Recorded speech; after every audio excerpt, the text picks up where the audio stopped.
This weekend marks 1 year since the deadly attack at one of the largest U.S. air bases in Afghanistan. On that fateful night, 15 Taliban were dressed in stolen American uniforms and somehow were able to sneak in to Camp Bastion. They were armed with automatic rifles and rocket-propelled grenades. A fierce battle then broke out, and 2 U.S. Marines were killed that night. So beyond the obvious human tragedy of that evening, the loss to the military was enormous. The attack destroyed 2 AV-8 Harriers that were worth $24 million apiece. It also destroyed 3 critical refueling stations. And killed that evening was this young man, the commanding officer of the Harrier Squadron, Lieutenant Colonel Christopher Rabel. His widow and other relatives are still waiting for more answers on the watchtowers, who was manning them, what the kind of security they had was that evening, and how all of this loss came about. We are joined now today by Danella Rabel. Her husband was Lieutenant Colonel Christopher Rabel, and we thank you and your family, Danella, for the service that you have given to this country. We know that this is going to be a very hard one-year anniversary for you, so thank you for being here today. Tell me a little bit about your husband, first of all. Chris was a great guy. He was a hard worker. He loved commanding the Marines. He loved his job. He was a hard worker, and he went into everything he did with full vigor. He was a neat guy to know.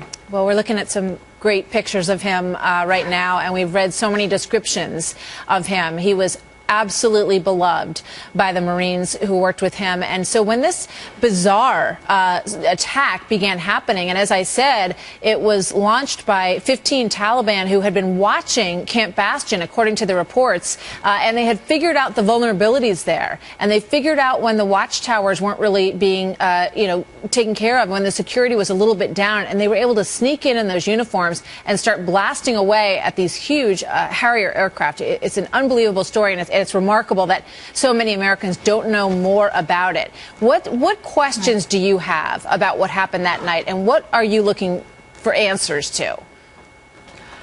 Well, my biggest question is I'm not sure how in this time, in this day and age, with the best military in the world, that we didn't have United States Marines guarding U.S. Marines. That is unfathomable to me. And I don't know how we could let this lapse in security go on. They knew that the problem existed, and I'm not sure why they let it go on and continue. And our Marines and everybody else on the base were in danger from that.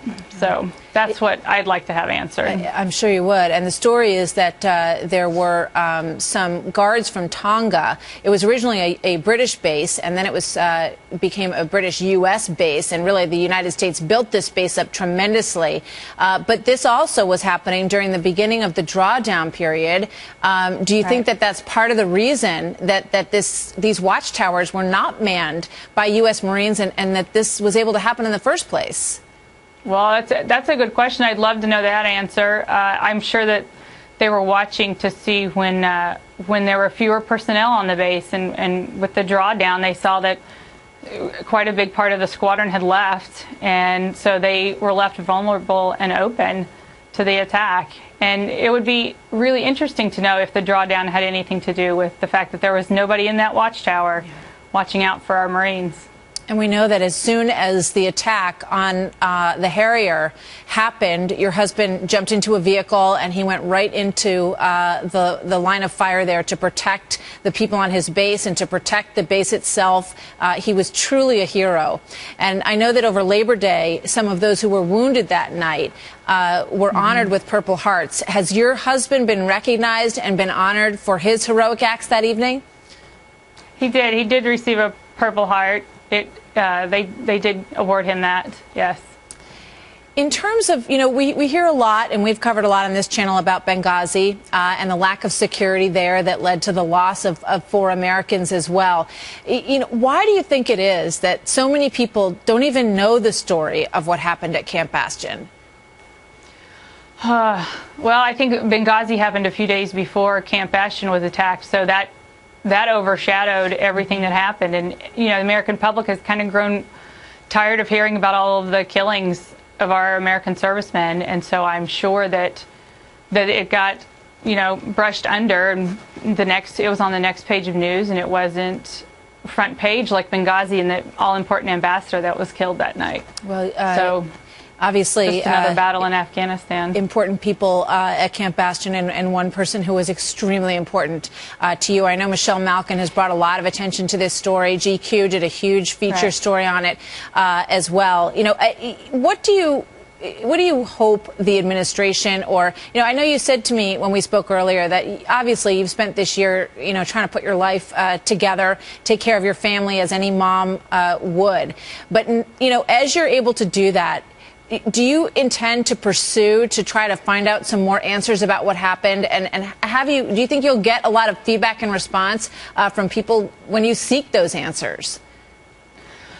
So far, I know that the government has put forth a new investigation. I know they had a new investigation going, and I know the results are in, but they're reviewing them now before they come speak to the families about it. So I'm sure that I will get answers this year. I don't know if I will get answers as far as accountability and where the fault lies. Yeah. I mean, clearly we know that the towers weren't manned. I'm not sure if we'll ever find out who was responsible for putting the Tongans, or who was responsible for making sure that there was somebody in the watchtowers. I don't know if we'll ever find that out. But of all the contributing factors, I should find out most of that. I'm sure I will. Donella, we thank you so much for sharing your story with us today. I know it's hard, and we will be thinking about you on this anniversary and your family. And we thank you so much for your service and for the service of your husband, who, by everyone's accounts, was just an incredible man. And we thank you very much for being with us today. All the best to you. Thank you.